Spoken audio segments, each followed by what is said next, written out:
আজকে আমরা যে গল্পটা শুনব সেটার নাম হলো সময়চোর। চলুন তাহলে শুরু করা যাক এই দারুণ গল্পটা। আচ্ছা, একবার ভেবে দেখুন তো, যদি এমন হতো যে সময়কে কয়েক সেকেন্ডের জন্য পেছনে ফেরানো যেত, মানে যে কোনো ভুল এক মুহূর্তে শুধরে ফেলার সুযোগ। দারুণ ব্যাপার, তাই না? ঠিক এই ভাবনাটা নিয়েই কিন্তু আমাদের আজকের গল্প। তো চলুন গল্পে ঢোকা যাক। আমাদের প্রথম পর্বের নাম এক নতুন আবিষ্কার। এখানে আমরা পরিচিত হব নিহালের সাথে আর দেখব ওর সেই অবিশ্বাস্য সৃষ্টিটা। আমাদের গল্পের যে নায়ক, তার নাম নিহাল, ক্লাস 10-এ পড়ে। দেখতে আর 10টা সাধারণ ছেলের মতোই, কিন্তু ওর মাথাটা ছিল বিজ্ঞানের পোকা। মানে ওর যত আগ্রহ সব ছিল সায়েন্স নিয়ে। ছুটির দিনে সবাই যখন খেলে বেড়াতো, ও তখন নিজের ঘরে বসে এটা ওটা নিয়ে অদ্ভুত সব এক্সপেরিমেন্ট করত। আর এই এক্সপেরিমেন্ট করতেই করতেই একদিন সে বানিয়ে ফেলল একটা ছোট্ট কিন্তু দারুণ এক ডিভাইস। নাম দিল টাইম লুপার। আর এর ক্ষমতা ভাবা যায়, এই ছোট্ট যন্ত্রটা দিয়ে কয়েক সেকেন্ডের জন্য সময়কে পেছনে নিয়ে যাওয়া যেত। অবিশ্বাস্য, তাই না? কিন্তু এত অসাধারণ একটা আবিষ্কার কিভাবে একটা প্রলোভনের মতো হয়ে উঠল? চলুন দেখি আমাদের পরের অংশে শর্টকাটের সহজ জীবন। তো প্রথম দিকে নিহাল যন্ত্রটা একদম খেলার ছলে ব্যবহার করত। ধরুন পরীক্ষায় একটা উত্তর ভুল লিখে ফেলল, ব্যাস সাথে সাথে টাইম লুপার দিয়ে সময়টা পিছিয়ে নিয়ে ঠিক করে নিল। বা ধরুন ক্রিকেট খেলতে গিয়ে আউট হয়ে গেল, কোনো ব্যাপারই না, সময় পিছিয়ে আবার ব্যাটিং। বোঝাই যাচ্ছে বন্ধুদের কাছে তো ও তখন রীতিমতো এক সুপার হিরো বনে গেল। কিন্তু একটা জিনিস নেহাল একদমই খেয়াল করেনি। যতবার ও সময়কে এভাবে ফাঁকি দিচ্ছিল, ওর নিজের ভেতরের আসল ক্ষমতাটা, মানে মনোযোগ দিয়ে কাজ করা বা চেষ্টা করার অভ্যাসটা আস্তে আস্তে কমে যাচ্ছিল। ওর ব্রেন যেন একটা সহজ রাস্তা পেয়ে গিয়েছিল। কোনো ভুল হলেই ভাবত, আরে চিন্তা কি, লুপ করে নিলেই তো হলো। আর এই করতে করতেই একদিন চলে এলো সেই ভয়ঙ্কর মুহূর্তটা, সময়ের আকস্মিক বিপর্যয়, যখন সবকিছু ওলটপালট হয়ে গেল আর নেহালের এই সহজ জীবনটা একটা দুঃস্বপ্নে পরিণত হল। ঘটনাটা ঘটেছিল স্কুলের বার্ষিক বিজ্ঞান প্রতিযোগিতার দিন।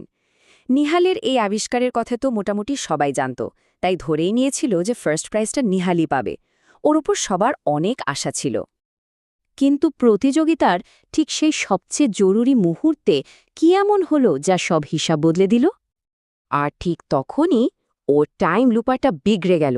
আর যা হলো সেটা নেহাল স্বপ্নেও ভাবেনি। সময় পেছনে যাওয়ার বদলে উল্টো রকেটের গতিতে সামনের দিকে ছুটতে শুরু করল। চোখের পলকে ক্লাসরুমটা ফাঁকা হয়ে গেল। দেখতে দেখতে বিকেল গড়িয়ে রাত নেমে এলো। চারপাশের সবকিছু যেন ফাস্ট ফরওয়ার্ডে চলছে, আর নিহাল একা একা আটকে আছে একই জায়গায়। ওর ভেতরে একটা ভয়ঙ্কর অনুভূতি হল, জীবনটা যদি এভাবেই ছুটে চলে যায় তাহলে তো কোনো কিছুই আর ধরা যাবে না। এই ভয়াবহ অভিজ্ঞতাটা শেষ হলো কিভাবে, আর তারপরেই বা নিহাল কি করল? চলুন দেখে নেই গল্পের এই অংশে, যার নাম পরিশ্রমের আসল জয়।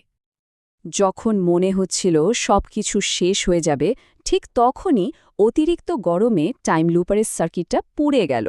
আর যন্ত্রটা বন্ধ হওয়ার সাথে সাথেই সময় আবার স্বাভাবিক হয়ে গেল। নিহাল দেখল ও সেই প্রতিযোগিতার মধ্যেই দাঁড়িয়ে আছে, ভয়ে ওর হাত তখনও কাঁপছে। এবার ওর হাতে আর কোনো টাইম লুপার নেই, কোনো শর্টকাটও নেই। ওই কাঁপা হাতেই নিহাল ঠিক করল, যা হয় হবে, ও নিজের জ্ঞান আর বুদ্ধি দিয়েই প্রতিযোগিতায় লড়বে। শেষ পর্যন্ত রেজাল্ট কি হলো? ওহ, সেকেন্ড হলো। হ্যাঁ, ফার্স্ট হতে পারেনি, কিন্তু এই দ্বিতীয় স্থানটা ওর কাছে ফার্স্ট হওয়ার চেয়েও অনেক বেশি দামি ছিল।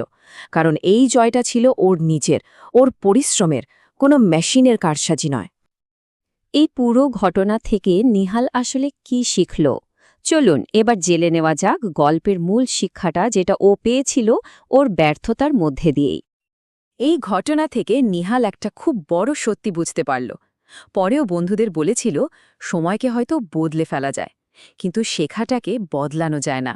মানেটা খুব সোজা, ভুলটা হয়তো মুছে ফেলা গেল, কিন্তু সেই ভুল থেকে যে শিক্ষাটা পাওয়ার কথা ছিল সেটা যদি না শেখা হয় তাহলে তো আসলে কোনো লাভই হলো না। এই গল্পের সারমর্মটা তাহলে কি দাঁড়ালো? এটাই যে শর্টকাটের রাস্তাটা দেখতে খুব সহজ মনে হতে পারে, কিন্তু ওই সহজ রাস্তার পেছনে দৌড়াতে গেলে আসল পথটাই হারিয়ে যায়। নিজের পরিশ্রম আর শেখাই আসল শক্তি। গল্পটা এখানেই শেষ, কিন্তু একটা প্রশ্ন কিন্তু আমাদের সবার জন্য থেকে যায়, তাই না? আমাদের জীবনেও কি এমন কোনো টাইম লুপার আছে, মানে এমন কোনো শর্টকাট যা আমাদের আসল পরিশ্রমের পথ থেকে দূরে সরিয়ে দিচ্ছে? ব্যাপারটা কিন্তু একবার ভেবে দেখার মতো। Thanks for watching. Don't forget to like and subscribe to Animated Shikha for more videos.